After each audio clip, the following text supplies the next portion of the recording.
Fin ಫ್ಯಾಕ್ಟ್ಸ್ಗೆ ತಮಗೆಲ್ಲರಿಗೂ ಸ್ವಾಗತ. ಗುರುವಾರ ಸೆನ್ಸೆಕ್ಸ್ನ ಎಕ್ಸ್ಪೈರಿ ಆಗಿತ್ತು. ಏನಿತ್ತು ಮಾರ್ಕೆಟ್ ಮೂಮೆಂಟು ಅಂತ ನೋಡ್ಕೊತ ಬರೋಣ. ಇವತ್ತು IT sector of the day ಆಗಿದೆ. ಒಂದು ಸಾಮಾನ್ಯವಾಗಿ ನೋಡ್ತಾ ಇರೋಂಥ ಬಿಹೇವಿಯರ್ ಏನಂದರೆ, ಯಾವಾಗ US ಅಲ್ಲಿ ಸ್ಟಾಕ್ಸ್ ರಿಲೇಟೆಡ್ ಆಗಿ ಏನಾದರೂ ಒಂದು ನೆಗೆಟಿವ್ ನ್ಯೂಸ್ ಬಂತು, ಸೆಲ್ಲಿಂಗ್ ಬಂತು ಅಂತಂದರೆ ಇಂಡಿಯನ್ IT ಸೆಕ್ಟರ್ ಸ್ವಲ್ಪ ಪಾಸಿಟಿವ್ ಆಗಿರುವಂಥ ಬಿಹೇವಿಯರ್ನ ನಾವು ನೋಡ್ತಾ ಇದ್ವಿ. ಕಾರಣ ಏನಾಗಿರ್ಬೋದು ಅಂತಂದರೆ, ಇಲ್ಲಿದು ಕೋರ್ ಕಂಪ್ನಿಗಳಲ್ಲ, ಅಂದರೆ ಲಿಸ್ಟ್ ಆಗಿರೋಂಥದ್ದು ಏನಿದೆ ನಿಫ್ಟಿ 50ನಲ್ಲಿ, ಇದೆಲ್ಲ ಸರ್ವಿಸ್ ಓರಿಯೆಂಟೆಡ್ ಕಂಪ್ನಿಗಳಾಗಿರೋದ್ರಿಂದ ಎಲ್ಲ ಡ್ರಿವನ್ನೇ ಆಗ್ತಾ ಹೋಯಿತು ಅಂತಂದರೆ ಸರ್ವಿಸಿಗೆ ಬರುವಂಥ ಸ್ಪೆಂಡಿಂಗ್ ಕಮ್ಮಿ ಆಗ್ತಾ ಹೋಗ್ಬೋದು ಅಂತ ಒಂದು. ಹಾಗಂತ ಇವರು ಎಗೆ ಶೇಪ್ ಆಗಿಲ್ಲ ಅಂದರೆ ಹಿಂದೆನೇ ಉಳ್ಕೋಬೇಕಾಗ್ತಾ ಹೋಗುತ್ತೆ. ಅನ್ನೋದು ಇದ್ದೇ ಇರುತ್ತೆ ನೋಡಿ, ಏನೇ ಹೇಳ್ಬೋದು ಬಬಲ್ಲು ಮತ್ತೊಂದು ಅಂತ, ಆದರೆ ಅದು ಆಲ್ರೆಡಿ ಪೆನೆಟ್ರೇಟ್ ಆಗ್ತಾ ಇರೋದೊಂದು ನೋಡ್ತಾ ಇದೀವಿ. ಪ್ರತಿಯೊಬ್ಬರು ಇವಾಗ ಗೂಗಲ್ ಸರ್ಚ್ ಮಾಡೋರು ಎಷ್ಟು ಕಮ್ಮಿ ಆಗಿದ್ದಾರೆ ಅನ್ನೋದು ನಿಮಗೆ ಗೊತ್ತಿರುತ್ತೆ. ಹಾಗಾಗಿ ಇದು ಲಾಂಗ್ ಟರ್ಮಲ್ಲಿ ಇರುವಂಥದ್ದೇ, ಅದಕ್ಕೆ ಯಾವ ರೀತಿಯಾಗಿ ಶೇಪ್ ಆಗ್ತಾ ಹೋಗುತ್ತೆ ಅನ್ನೋದನ್ನು ನಾವು ನೋಡ್ತಾ ಹೋಗಬೇಕು. ಸೊ IT ಸೆಕ್ಟರ್ ಇವತ್ತು ಓವರಾಲ್ ಒಂದು ಪಾಸಿಟಿವ್ ಆಗಿದ್ದು ಕಾಣಿಸ್ತು. ನಿನ್ನೆ ನ್ಯಾಸ್ಡ್ಯಾಕು 400 ಪಾಯಿಂಟ್ಸ್ಗಿಂತಲೂ ಜಾಸ್ತಿ ಕರೆಕ್ಷನ್ ಆಗಿತ್ತು US ಮಾರ್ಕೆಟ್ ಟೈಮಲ್ಲಿ. ಆದರೆ ಇವತ್ತಿನ ಟಾಪ್ ಗೇನರ್ ಅಂದರೆ ಇಂಡಿಗೋ 5,000 ಲೆವೆಲ್ನ ವಾಪಸ್ ಮತ್ತೆ ಮೇಲ್ಗಡೆ ಬಂದಿದೆ. ಇವಾಗ ಫ್ಲೈಟ್ ಇಶ್ಯೂ ಎಲ್ಲ ರೆಸ್ಯೂಮ್ ಆಯಿತು, ಈ ಥರ ಆಯಿತು ಅನ್ನೋ ಕಾರಣದಿಂದಾಗಿ ಅದು ಇವತ್ತಿನ ಟಾಪ್ ಗೇನರ್ ಆಗಿದೆ.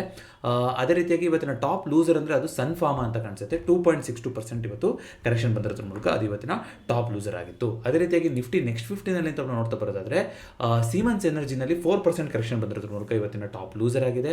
IOCನಲ್ಲೂ ಕೂಡ 3% ಕರೆಕ್ಷನ್ ಬಂದಿತ್ತು. ಹಿಂದೂಸ್ತಾನ್ ಜಿಂಕಲ್ಲಿ 2%. ನೋಡಿ, ಸಿಲ್ವರು ಅಂತ ಬಂದಾಗ, ಸಿಲ್ವರ್ ಪ್ಲೇಯರ್ ಅಂತ ಬಂದಾಗ ಕೆಲವು ಕಂಪ್ನಿಗಳು ಇರುವಂಥದ್ದು.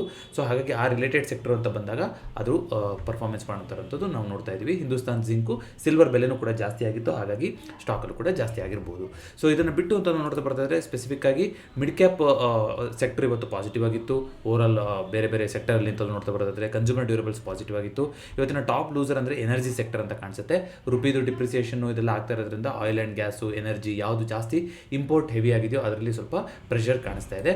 OI ಅಂತ ನೋಡ್ತಾ ಬರೋದಾದರೆ ಇವತ್ತು ತುಂಬ ವಾಲಟೈಲ್ ಡೇ ಆಗಿತ್ತು. ಅದೇ ರೀತಿಯಾಗಿ ಮಾರ್ಕೆಟು ಕೊನೆಯ ಮೂಮೆಂಟ್ನಲ್ಲಿ ಒಂದು ಹಗ್ಗ ಜಗ್ಗಾಟ ಆಗಿ ಕೊನೆಯಾಗಿದೆ. ಸೊ OIನ ನಾನು ಅವಾಗಲೇ ಹೇಳಿದ್ದೀನಿ, ಎಕ್ಸ್ಪೈರಿ ಆದಮೇಲೆ ನೋಡುವಂಥದ್ದು ಅದು ಉಪಯೋಗ ಇರೋದಿಲ್ಲ. ಸೊ ನಿಫ್ಟಿದು ಅಂತ ನೋಡ್ತಾ ಬರೋದಾದರೆ ಈ ರೀತಿಯಾಗಿ ಕಾಣಿಸ್ತಾ ಇದೆ. OI ಏಗೇನ್ ನಿಫ್ಟಿ ಎಕ್ಸ್ಪೈರಿ 23 ಡಿಸೆಂಬರ್ ಆಗಿರುತ್ತೆ, ಅವತ್ತಿನದಕ್ಕೆ ಈ ರೀತಿಯಾಗಿ ಕಾಣಿಸ್ತಾ ಇದೆ. ಅದೇ ರೀತಿಯಾಗಿ FIDI ಡೇಟಾ ಇವತ್ತಿನ ಇನ್ನೂ ರಿಲೀಸ್ ಆಗಿಲ್ಲ. ನಿನ್ನೆ ಹೌದು FIಗಳು DIಗಳು ಇಬ್ಬರು ಕೂಡ ಬೈ ಮಾಡಿದ್ರು. ನೀವು ಕೆಲವರು ಕಮೆಂಟ್ ಮಾಡಿಕೊಟ್ಟು ಕೇಳಿದ್ರಿ, ಇದು ಸುಮ್ಮನೆ ಇದು FIಗಳು ಇವತ್ತು ಗಾಳಕ್ಸ್ಗೆ ಹಾಕ್ಸ್ತಾ ಇರ್ಬೋದು ಆ ಥರ ಅಂತ. ನೋಡೋಣ, ಅದಕ್ಕೆ ಮಾರ್ಕೆಟ್ ಉತ್ತರ ಕೊಡ್ತಾ ಹೋಗುತ್ತೆ ಯಾವ ರೀತಿ ಆಗ್ತಾ ಹೋಗುತ್ತೆ ಅಂತ. ಹಾಗೆಯೇ FIDI ಡೇಟಾ ಸೆಂಟಿಮೆಂಟ್ ಅಂತ ನೋಡ್ತಾ ಬರೋದಾದರೆ ಬೇಸ್ಡ್ ಆನ್ OI ಈ ಥರ ಕಾಣಿಸ್ತಾ ಇದೆ. ಸೊ ಮೇನ್ IPOಗಳು ಅಂತ ಯಾವುದೂ ಇಲ್ಲ. ಕೆಲವೊಂದು ಬ್ರೋಕರೇಜ್ ಏಜೆನ್ಸಿ ಯಾವುದೋ ICICI AMCಗೆ 3,000ಕ್ಕೆ ಹೋಗ್ಬೋದು ಅಂತ ಎಲ್ಲ ಒಂದು ಕೊಟ್ಟಿದ್ದಾರೆ. ಆಲ್ರೆಡಿ IPO ಪೀರಿಯಡ್ ಮುಗಿದೋಗಿದೆ, ಇವಾಗ ಏನೂ ಇಲ್ಲ, ಲಿಸ್ಟಿಗೆ ಗೇನಿಂಗ್ ಕಾಯುವಂಥದ್ದಷ್ಟೇ. ಅವ್ರು ಯಾರೋ ಒಬ್ಬರು 3,000ಕ್ಕೆ ರೀಚ್ ಆಗ್ಬೋದು ಅಂತ ಹೇಳಿದ್ದಾರೆ, ಯಾವುದೋ ಒಂದು ಬ್ರೋಕರೇಜ್ ಕಂಪನಿ. ಅದೇ ರೀತಿಗೆ ಮೀಶೋ ನಿನ್ನೆ ನನ್ನ ಲಿಸ್ಟ್ ಆಗಿಲ್ಲ, ಇನ್ನೂ ಆಗಬೇಕಾಗಿತ್ತು ಅಂತ ಹೇಳ್ಬಿಟ್ಟಿದೆ. ನೋಡಿ, ಒಂದು ವಾರ ಆಗೋಗ್ಬಿಟ್ಟಿದೆ ಅಲ್ಲಿ ಮೀಶೋ ಲಿಸ್ಟ್ ಆಗಿ. ಹೊಸದಾಗಿ ಬರ್ತಾ ಇರೋದು ಜೆಪ್ಟೋ, IPO ಫೈಲ್ ಮಾಡಬೇಕಾಗಿರೋ ಜೆಪ್ಟೋ.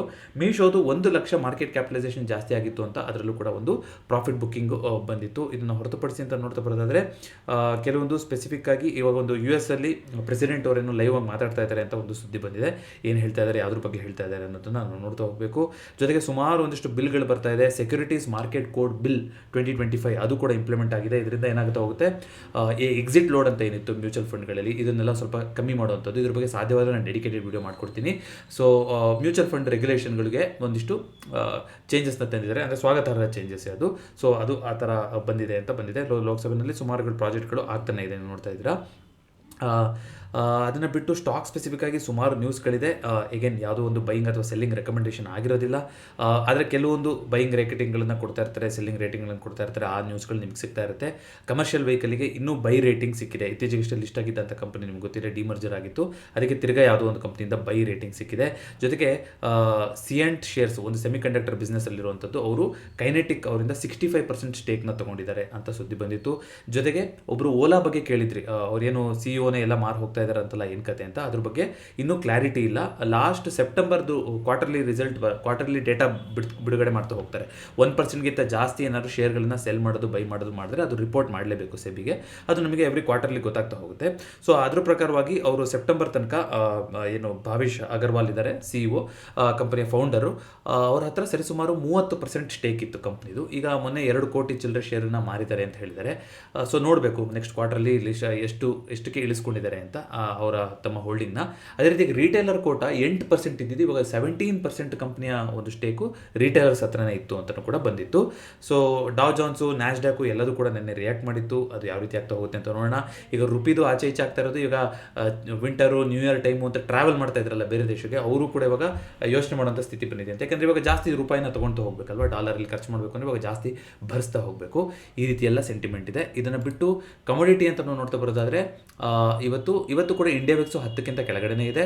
ಅದೇ ರೀತಿಯಾಗಿ ಸಿಲ್ವರು ಸ್ವಲ್ಪ ಪಾಸಿಟಿವ್ ಆಗೇ ಇತ್ತು ಇವತ್ತು ಓಪನಿಂಗು. ಸೊ ಗೋಲ್ಡು ಫ್ಲ್ಯಾಟಲ್ಲಿ ನಡೀತಾ ಇದೆ. ನ್ಯಾಚುರಲ್ ಗ್ಯಾಸು, ಅದೇ ರೀತಿಯಾಗಿ ಕ್ರೂಡು ಎಲ್ಲದೂ ಕೂಡ ಆಲ್ಮೋಸ್ಟ್ ಫ್ಲ್ಯಾಟಲ್ಲಿದೆ. ಇಲ್ಲ, ನ್ಯಾಚುರಲ್ ಗ್ಯಾಸು 4% ಅಪ್ ಮೂವ್ಮೆಂಟ್ ಆಗಿದೆ. ಬಟ್ ಬೇರೆದೆಲ್ಲದೂ ಕೂಡ ಆಲ್ಮೋಸ್ಟ್ ಫ್ಲ್ಯಾಟಲ್ಲೇ ನಡೀತಾ ಇರೋ ಥರ ಕಾಣಿಸ್ತಾ ಇದೆ. ಸೊ ಇದಿಷ್ಟನ್ನು ಹೊರತುಪಡಿಸಿ ಬೇರೆ ಸ್ಪೆಸಿಫಿಕ್ ಆಗಿ ನ್ಯೂಸ್ ಅಂತಾಗಲಿ ಇವೆಂಟ್ ಅಂತಾಗಲಿ ಏನೂ ಇಲ್ಲ ಈಗ ಸದ್ಯದಲ್ಲೇ. ನೋಡ್ತಾ ಹೋಗೋಣ ಅಂತ ಯಾವ ರೀತಿಯಾಗಿ ಚೇಂಜಸ್ ಆಗ್ತಾ ಹೋಗುತ್ತೆ ಅಂತ. ನಾಳೆ ಯಾವುದೇ ಎಕ್ಸ್ಪೈರಿ ಇಲ್ಲ, ಆದರೆ ಖಂಡಿತವಾಗ್ಲೂ ಒಂದು ವೀಕ್ ಕ್ಲೋಸಿಂಗು, ಶುಕ್ರವಾರ ವೀಕ್ ಕ್ಲೋಸ್ ಆಗ್ತಾ ಹೋಗುತ್ತೆ. ಚಾರ್ಟ್ಸ್ನ ತೋರಿಸಿ ಮಾತಾಡೋಗಿಲ್ಲ. ಸುಮಾರು ಜನ ಪ್ರಿಡಿಕ್ಷನ್ ಬಗ್ಗೆನೂ ಕೇಳಿದ್ರಿ. ಇನ್ನೇನು ಇಲ್ಲ, ಒಂದು ಸೆಬಿ ಗೈಡ್ಲೈನ್ಸ್ ಏನಿದೆ ಅದಕ್ಕೆ ಒಳಗೆ ಇರೋಣ ಅಂತ. ಸೊ ಹಾಗಾಗಿ ಯಾವುದೂ ಕೂಡ ಲೈವ್ ಮಾರ್ಕೆಟ್ ಡೇಟಾನ ನಾವು ತೋರಿಸಿ ಒಂದು ಬೈಯಿಂಗ್ ಲೆವೆಲೋ, ಸೆಲ್ಲಿಂಗ್ ಲೆವೆಲೋ, ಸಪೋರ್ಟು, ರೆಸಿಸ್ಟೆನ್ಸು ಈ ಥರ ಮಾತಾಡೋ ಪ್ರಕ್ರಿಯೆ ಇಲ್ಲ.